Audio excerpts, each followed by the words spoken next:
Please help me in welcoming my good friend and our next speaker, Dr. Mark Hyman. Thank you.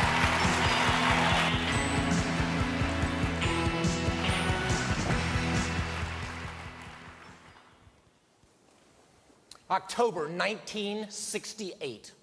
I'm a 10-year-old boy in Greensboro, North Carolina, walking through my den, and my world will never be the same because I see my papa, my 68-year-old white-haired, white-mustached grandfather, and he's sitting on the couch leaning forward staring at a tiny black and white TV. I said, "Papa, what you doing?" Because it really didn't matter if Papa was doing it, I wanted part of it. So I sat down next to Papa, and he is watching the first game of the Baseball World Series, Detroit against St. Louis. I've never seen a baseball game in my life. I didn't know a thing about baseball. But I sat next to Papa, and what I saw was amazing because the camera focused in on the face of the pitcher. This tall, proud black man staring down at the batter, sweat pouring out of his face. Bam, strike one. Bam, strike two. Bam, strike three. Now the crowd is getting louder and louder. The announcers are absolutely going crazy. The pitcher was Bob Gibson. 5, 10, 15, 16, 17 strikeouts, an all-time World Series record. Papa and I are jumping up and down and screaming, and my world will never be the same. You see, my mom was observing this scene in our living room. What I didn't realize is Mom was watching, and she knew that I was the boy who would not read. And my mother tried everything. I just was not interested in reading. The next day, she hands me a book right here. The autobiography of Bob Gibson, From Ghetto to Glory. I took this book and just tore through it. Over the next couple weeks, I read about 20 baseball books, and I became a voracious reader. I wish Mom had given me biochem. It would have made dental school easier, right? But sometimes childhood's dreams fade, don't they? And high school led to college, to dental school, to residency. And I kind of tucked that 10-year-old boy away and kind of lost my zest and zeal for baseball. I get married. I'm in New Jersey with my brother-in-law, Art. He said, "Do you want to go get some baseball cards?" And before the adult in me could give the sensible answer that we didn't have time, the 10-year-old boy jumped back out and said, "Yeah, love to." We go to a card store in New Jersey, walk in, there's a clerk smoking a cigarette, reading the sporting news. And I said, "Do you have any Bob Gibson baseball cards?"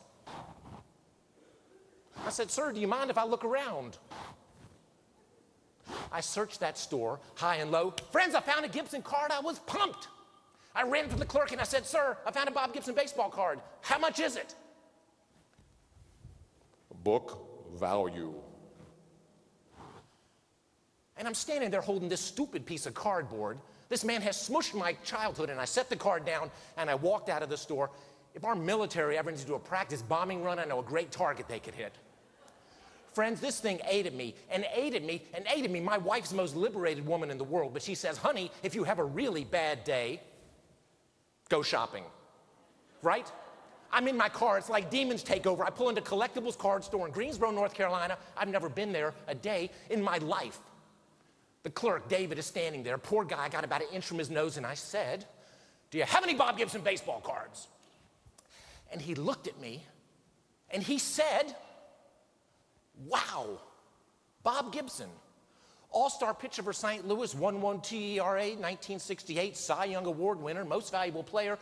Sir, we have the 5 most valuable Gibson cards right here. Which one would you like to look at?"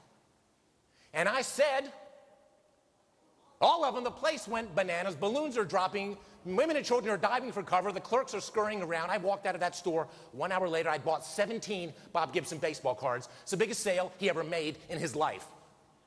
If I go back in that store with my son, Sam, now, Dave sees me, grabs the phone, calls his wife, and says, "Honey, that crazy dentist is back. We're going back to the Bahamas."